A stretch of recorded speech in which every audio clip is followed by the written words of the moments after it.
amazing Australians and the story of their lives. You're tuned to Lots to Chat About with Rosemary Peterswald. Hello and welcome, listeners. My guest today is Gillian McGregor, who's actually from City Coast Psychology, which is just along the corridor from where we are here at Morris Towers in Spring Hill. As there is so much talk lately about mental illness and other psychological conditions, I thought it would be wonderful to have Gillian come in to chat to us. We will discover that as a counselling psychologist, Gillian helps us gain insight into the nature of the difficulties we are often facing, helps us understand how and why these difficulties are showing up in our life, and empower us to make changes that allow for meaningful, long-lasting change, empowering us to live in a more fulfilling and authentic manner, aligned with our values, needs and wants. Welcome, Gillian. Thank you, Rosemary. Now, Gillian, you grew up in South Africa, didn't you? I did, yes. Tell us a little bit about that. What was that like? Dynamic, vibrant, Yes. and lively, and a little wild. But yes, so I grew up in South Africa and had a really wonderful childhood. Right. Back in those days where we were cycling our bikes madly between friends on the road and Yes. visiting each other, riding our bikes as a little gang through sugarcane fields. What part of South Africa was it? We were in about an hour inland from Durban in Yes. a little suburb called Kloof in Hillcrest. Back in those days, it was much more sort of farmland with a very small suburb. So Yes. quite idyllic in that way. But obviously, South Africa has such a complex history as well. So, it's an idyllic childhood, but along really sort of complex and difficult Yes. experiences as well. So you and your husband actually migrated, didn't you, from South Africa We in did. 2014? Yes. So tell us a little bit about your decision to migrate to Australia Yeah. and why Australia? Yeah, good question. So my husband and I, we migrated and with our two small children at the time. And the decision was twofold. One, we have both always wanted to live in as many countries as we possibly can and have experiences and expand our own minds and our own experiences in life, and wanted to also share that with our children. Yeah. Obviously, with children, you can't whip them around as much, so we have settled here in Australia for the last 11 years now it is. And then the other aspect of it was for safety as well. Right. That very tragically, South Africa is a society fraught with violence, a lot of historical, understandable anger, Yes. a lot of social difficulties, and we were just really anxious about what that would look like for our children going forward. And we chose Australia, a couple of factors. One, obviously, we're English speaking, so Yeah, I'm not helps. too sure my poor old brain could learn another language at this time. Another factor was Australia and South Africa have a very similar climate, so I don't know if I could drive on snow at this age. I might go careening off the side of the road. And also, we're very outdoors family, and the climate here really affords that in terms of hiking, beaches, living outside as much as possible. And then, of course, Australia welcomes migrants as well. So we came over as skilled professionals, Right. and Australia offered us opportunities that we weren't able to access back in South Africa. Which brings me to my next Yes. question, because you did your training, of course, Yes. in South Africa. Was that training easily recognised here in Australia, or did you have to go sort of back to school again for a little while, like doctors do sometimes? Yes. So Australia's got really fantastic pathways in terms of what recognition of international qualifications. So it wasn't easy, but it certainly wasn't impossible. So once I'd had my degree and qualification recognised by the Australian Psychological Society, who does that here in Australia, Yes. then I was able to come over. I had to do a 3-month transitional program, which was just supervised practice. So, making sure all my I's were crossed, my I's were dotted and my Yep. T's were crossed. And then I wrote the National Psychology exam, which that was, really having to dust the cobwebs out of my brain, but largely on content that I was familiar with, having trained in South Africa. And then once I'd passed that, my registration was comprehensive. You work with your husband, so he obviously had to go through the same process? He qualified here, actually. So so he likes to laugh that he didn't have to write the exams. Oh. But yeah, so he had done an honours Bachelor of Arts, I think, in psychology, with a major in psychology and an honours degree in psychology. And then when he came here, after a couple of years when we'd found our feet, he went back to school and he did a master's in psychology here at Griffith University. Oh, how terrific. And how did the children adjust? How old were they when you came They out? were so little. Now when I look back on my, I really realise how little they were. So my oldest was 7, my daughter, Greer, and my son was 5, and his name is James. Right. Yeah. And in terms of adjustment, I know everyone says it, but it really is remarkable. Children are just so resilient. They arrived, and poor little sausages, I think within a week they started school. So we arrived in January. They started school, and they just kind of stepped into it. Within a couple of weeks, they had friends in the street, and that was a big adjustment for us because, compared to my childhood where we'd been quite free range, that was no longer the case in South Africa. People live in much more sort of gated communities and in more of a lockdown sort of state. And so that was a huge adjustment, is getting used to my kids going out the door, bye, Mum, on their bike, whizzing off to see their friends down the road. Oh, isn't that wonderful? Yes. As you say, the language barrier was terrific. My daughter actually moved to France when her children were sort of the same age as yours. But as you say, they're so resilient. Within about 3 or 4 months, they virtually spoke French. That's incredible. Because, as they said, otherwise they wouldn't have got anywhere at all. So with their friends, so they had to learn their language pretty quickly. They just do it. They just do it. And I think immersion like that is just such an effective way to learn a language. Everyone's speaking it, so you've got to learn quick. Exactly, that's right. Yes. Now, I know you've got some unusual cats, because we talked about that a little bit earlier. Yes. Did you bring them with you? Or I was tempted, but I'm not sure that they would behave, to be really honest. So, especially not my Sphinx cat. I have a Sphinx cat, and he likes, if I'm doing telehealth from home, he demands that he participates in therapy online. Right. Yes. Oh, how lovely. Now, as we mentioned, you've got an honours degree in international relations. Yes. So how does that sort of fit in with your present practice? Yes. So initially, when I was young and starry-eyed, I had designs of we can maybe really help the whole world. And then the whole world, be wonderful. Yeah, wouldn't it be wonderful? And the whole world said, "Joke's on you," and I had a heavy dose of reality. I've always been fascinated by how the world works on a global scale and sort of a more macro scale, but also realized politics was probably not for me. And so then I redirected into psychology, which was one of my passions as well. That it was my double major, so international relations and psychology. And I realized maybe we can help people one at a time. And that felt like a better alignment and a better fit for me. But in terms of how does it inform my thinking and my practice, I think what's really interesting is the things that happen for individuals, the ways that we adapt, the survival mechanisms we engage in, the defenses we engage in to cope with our pain and our suffering. It's really interesting to see those mirrored in a more macro scale in terms of how countries behave, or the zeitgeist of a particular country, to have a look when you look at how countries engage with each other, and even things like multinational corporations even. There's a psychology to all those elements. So I suppose I kind of see that there's a lot of interface between both. They say Denmark is the happiest country in the world, isn't it? Yes. Wonder why that is. Yes. I read a book once. It was really interesting and quite funny. It's a lovely book called A Year of Living Danishly. Oh, right. A play on the dangerously. And it's written by a journalist her husband goes to work for Lego in Denmark, I think it is.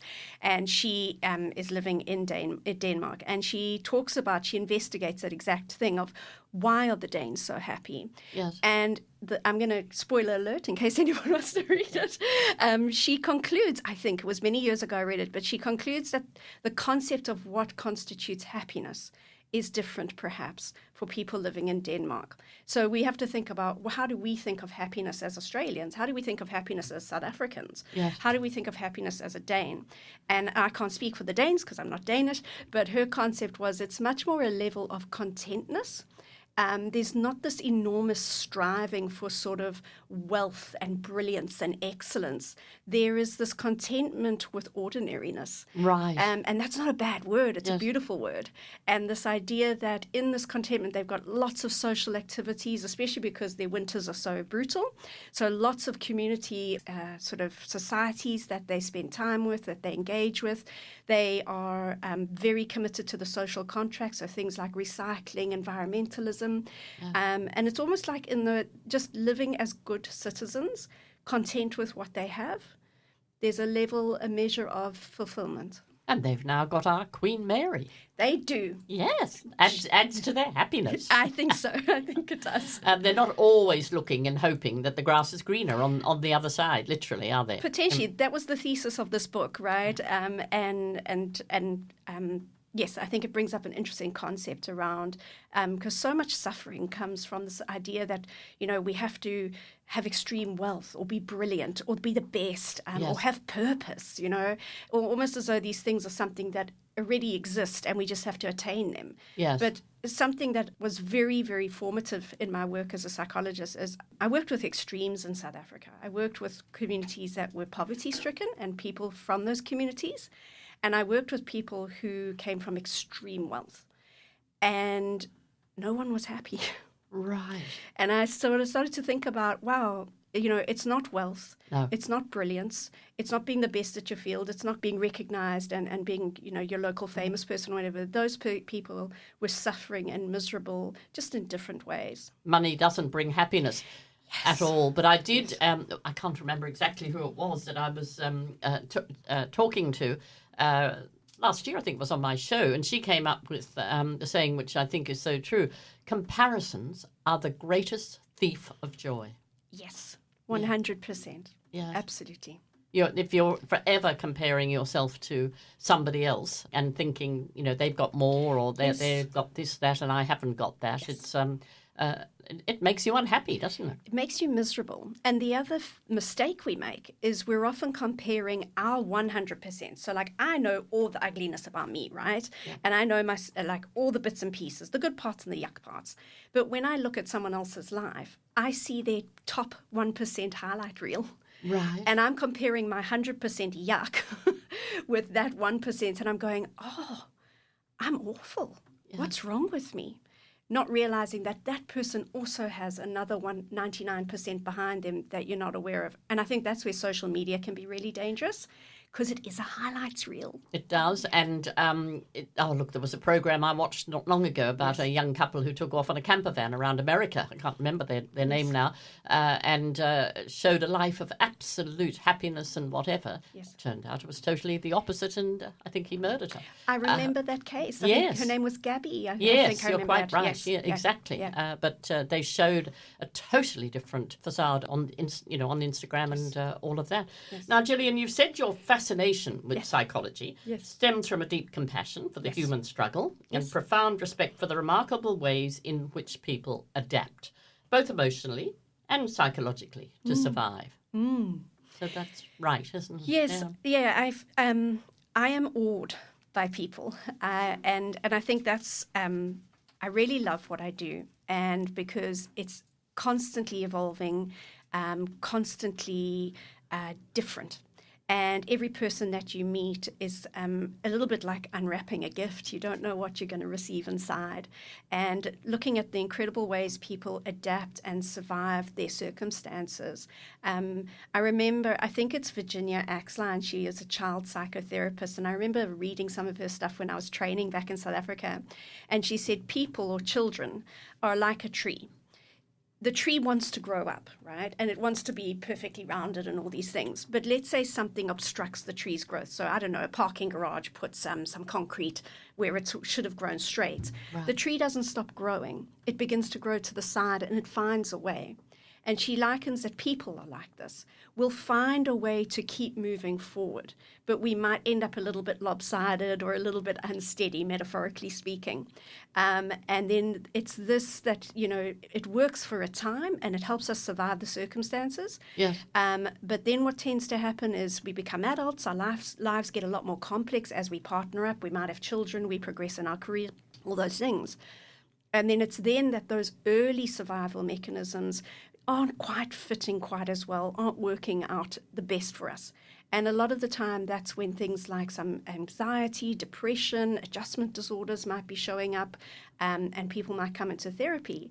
And it's an opportunity to kind of rework how they've been coping into ways that might work, be a better fit for them and lead to more fulfillment for them. And social media, as we've said, I mean, it really, well, it is a thief of joy, isn't it? Yes, it really is. And time. Yes, absolutely. And I notice now that schools are going to bring in that children can't access their phones and whatever during school because, I mean, you hear of things where they're sitting in the classroom and one's bullying one from the other side of the classroom to the other. Yes. Do you get a lot of younger ones coming in with social media problems, really? Yes, absolutely. It's definitely part of it. And I think humans, we've, right back to the beginning of time, we found ways to act out our own pain on others, right? Yes. And so social media maybe is one instrument that can be weaponized, right? And I want to be clear, there's ways that it can be really useful too. So there's some incredible psychologists and therapists and occupational therapists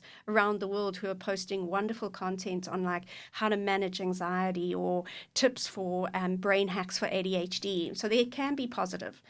But absolutely, it can be weaponized. Yeah. And so something we see a lot of is for young men and women or girls and boys is things like dissatisfaction with their bodies. Because a huge problem for young girls particularly. Yes. And for the boys, seeing muscles, like boys, you're not going to get your muscles until your testosterone kicks in. And for different people, that's going to come much later on for some of them. So, you might be really skinny till 18 yes. and you're looking at these pictures of these boys with these giant muscles and this is the ideal. For girls, it's, what filters can do, and the filters can give you an hourglass shape. They can, they can yes. change everything. And young women are looking at that and why don't I look like that? I need to look like that. Yeah. And it brings misery and suffering. In the old days, I remember there used to be a saying that women or girls or whatever would stand in front of the mirror and go, oh, God, that's wrong, this, whatever. And men would stand in front of the mirror and think, wow, what a fine figure of a man. What a stunner. It's no longer that, is it? Because they're just as equally concerned. Yes. Now, you're listening to Lots to Chat About. I'm Rosemary Peterswald, and my guest today is counselling, I should say, psychologist Gillian McGregor. Gillian, there are many, many areas that people can get help with you and how. So we're just going to go through a few of those that I've written down yes. and just sort of see what your suggestions would be. So depression, of course, is a major thing, isn't it? Young, yes. old, or whatever. Do you get many people coming to you feeling very depressed? Yes, so depression is one of the most common illnesses in the world, and absolutely, and that can look like just a sense of, a mild depression of things are not, you don't feel quite like you used to, you notice that you're more tearful, or for some people more angry and irritable, low frustration tolerance, your sleep might be increased or decreasing, you're struggling to sleep, appetite's changed, really low mood, feelings of hopelessness, low self-esteem, right through to, if left long enough for some people, that can become a really profound depression where they're not even able to kind of go about their usual functioning as well. Right, and they're very quickly, in a lot of cases, put onto medication, aren't they? That can be both good and bad. Yes, so I think what's really important is if the evidence shows us that the best treatment for where medication is indicated for any mental health disorder, but especially depression, is medication and therapy. So the medication can be life-saving and life-changing for so many people. It can take someone from being unable to get up in the morning to being able to get back into life and function. But it won't resolve what's happened to lead to you getting depressed, right? So we understand that it is not just sort of a biological aspect, that you can have a genetic vulnerability to becoming depressed, but life circumstances and experiences or your environment would need to trip that off, right? So trip it, and then the symptoms would begin to appear. And so the medication can help profoundly in a medical way, but it's not going to address what's going on for you, where this came from, and it also can't help upskill you in terms of new and better ways of coping, so that you're in a better position going forward and less likely to relapse. Right. And anxiety is a different thing, isn't it? I mean, well, it can all obviously be together. Yes. Very much so. But anxiety is a problem for many. Hugely so. So, and I think most people can relate to having some experience of being anxious, but a clinical anxiety, yes, extremely common and definitely can hold hands, and what we say it can be comorbid with depression as well, and commonly is. But anxiety presents with slightly different symptoms. So, it can be the physiological symptoms, so racing heart, sweaty, what are the other ones? Muscle tension. You can find that you're always clenching your fists or clenching your jaw. Real panic attack. Yes, panicky feelings. And then things like racing thoughts, worries that you find difficult to control, and just constantly sort of ruminating, perseverating in your mind, going over and over things. Right. There's also all different types of anxiety disorders as well, but that would be explaining like a general anxiety. So somebody comes to you and just says, I'm feeling really anxious and I cannot get on with my life because I'm so anxious. Yes. You can virtually sit them down and help them work through it. Yes, absolutely. So it always, it takes a team approach as well. So if that anxiety is at the point where that person is really not functioning and might also be having thoughts of suicide or wanting to end their life, then, that would also be really important to work hand in hand with their general practitioner. And in a case where it's an acute sort of crisis, medication, it might be something that we're talking about. Please go see your GP. I'd be liaising with them saying, I'd appreciate your input from that angle. But absolutely, we would begin exploring what's going on. So if the person's in acute distress, then we would look at some of those really concrete level strategies to help reduce that level of distress and discomfort. But once we've got some stabilization going, and that wouldn't be in the first session, of course, once we've got some stabilization, then we'd be going a little bit under that to explore what's going on here, where's this coming from. The way we can kind of think about it is anxiety, depression, all these different presentations, they tell us there's distress here. They tell us there's something going on here. But they don't, for every person, it's something different. Right. I've never come across two people with anxiety who are presenting for the same reasons. Right. And now, particularly with the younger generation, but I've just had a friend of mine who's actually in her 80s who's just been diagnosed with ADHD. Yes. So there's a lot of that at the moment, and it's in the news a lot, isn't it? Yes, it is. And I think I think it's wonderful. So I think a lot of people go, oh, well, now everyone's got that these days. That's not the truth, right? We're seeing a vast increase in people being diagnosed, largely in terms of 18 and over, or even 30 and over, because I don't know, but like when I was at school, they weren't thinking ADHD. No, right? You were just naughty. Child, yes. With behavioural problems. Yes, or so many of the young girls were, she's always daydreaming. She's away with the fairies, that one. Did anyone think she might have inattention difficulties? No. So what we're seeing now, back with your friend in her 80s, which is marvellous, is that actually this has gone undiagnosed her whole life, and that it would have just been she was difficult or she wasn't very scholarly or whatever it was. Had difficulty concentrating.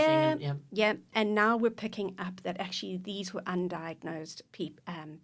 And then, of course, my husband was in Vietnam and my brother was in Vietnam, and we've had Afghanistan and all of that. PTSD is a huge thing for our returning servicemen, isn't it? Absolutely. Absolutely. So we're understanding more and more about the impact of trauma. And sometimes if I reflect on, World War I returning soldiers and how it was shell shock, which was probably the first, or in my limited understanding, the first understanding of iteration of PTSD, or giving it a name. But we're understanding so much more about what it does to the human brain, to be involved in conflict, to witness chronic trauma, to live in chronic lack of physical safety, and experience horrific traumatic events that, our brains are not really designed to be exposed to those types of things. Well, I think particularly in the case of Afghanistan, and probably Iraq as well, is that so many of our servicemen went back time and time again, and they would go over for 6 months and then come back and be expected to fit in with the family and looking after the children and whatever, and just sort of blank out what they'd been spending the last 6 months doing. Yes, which is a horrific demand to make of people, isn't it? Is to literally switch off what you've seen, what you've done, what you've witnessed others do, even just the suffering that you've witnessed, and then come back and play domestic, right? Yes. As though none of that happens. And that juxtaposition of those two realities, without support to help a person process what has happened, how they feel about it, what they thought about it, and be able to integrate those different experiences into their sense of self. And to then also process the trauma around what they have witnessed as well or been involved in. It is inhumane for people to come back from war zones and expect them just to slip back into society without significant support. Exactly. And then knowing that they're going back into that situation again Yes. in another few months' time. And being unable to escape that. So there's something really important about that. When humans feel that their choice or ability to move to safety has been taken away, and you can think about that of if you know you're going to be deployed again in 6 months and you don't have a choice in that really, right? And there's also all that sort of stuff around you don't abandon your team and all those kind of things. There's an aspect of then powerlessness. Yes. And we do know, and this is the work of Bessel van der Kolk, he talks about something particularly destructive happens when people feel unable to escape or remove themselves or act in some sense of agency when they're experiencing traumatic events. So that's another layer of it as well. So you have to just show back up and get back on the plane and fly back out and go through it again. I think that's another aspect of it to be taken into consideration. It's an incredible thing to ask people to do. Yes. Grief is something that we all go through at various stages in our lives. Do you have any particular way of telling people how to cope with that, Gillian? So, yes. Well, I say yes. Do I have a particular way? Well, No. I think with grief is universal. I think it's really important that we also don't pathologize grief as well. So I absolutely work with people who are experiencing grief in their lives. And grief can be from obviously the death of a loved one, but it can also be from the loss of one's health. Yes. So, a catastrophic injury or an illness. It can also be a change of roles in life. So retirement is a significant area for that. Or losing a job where one's identity might have been tied into things, losing a marriage, all these kinds of things. So it can be very vast. My main thing is that grief is not a disease, and to give oneself permission to take up space, to take up time, to work through it. And grief Is time always a healer? and I think this is an interesting one. What is healing? Yes, Right? yeah. And so I think time allows you to expand, to take into account and be able to bear your grief in ways that no longer overwhelm and consume and paralyze you. So there's an analogy of thinking about grief, and this is not mine. I'm borrowing it from someone I can't remember. But the idea of that, grief starts out almost like an enormous boulder that just blocks the flow of everything in our lives. And what happens over time is the boulder doesn't get smaller. We expand Right. to incorporate it into our lives. And so it becomes something that is marking every minute of every day to something that we might, in a couple of years' time, engage with or rub up against and recall 2 or 3 or 5 times a day. But it has less of, you're not getting smashed against it like a rock. You're gently rubbing up against it and you're remembering and you're recalling and you might shed some tears, but it no longer blocks you. Right. Oh, that's well, it's just incredible what you've been able to tell us about all of those today. And I've got a list as long as my arm for more, so we'll have to get you back, and you're not far down the corridor anyway. I'm just down the road, yes. So, Paul, have you got anything you would like to ask Gillian? Not offhand. But it's I've really fascinating, enjoyed isn't the it? interview. Yes. Yeah, it's a lot that we've learned, and I think we've got a lot that we can learn. So, as I said to Gillian, we'll have to get you back. But sadly, it is time, and it's just flown. Absolutely. It has flown. So, thank you, Gillian, for being my guest today. Thank you, Paul, of course, for producing as normal. Thank you. Lots to Chat About is recorded in the studios of 4RPH Reading Radio in Brisbane for syndication around Australia. This chat will also be available on my YouTube channel, Lots to Chat About, with Rosemary Peterswald. So if you do miss it or know of somebody who's missed our chat today, you can go on to YouTube. But Gillian and Paul, thank you very much. Thank you, Rosemary, and thank you, Paul. Thank you. great friends and great chats. That was another Lots to Chat About with Rosemary Peterswald. Stay tuned next week for another amazing chat.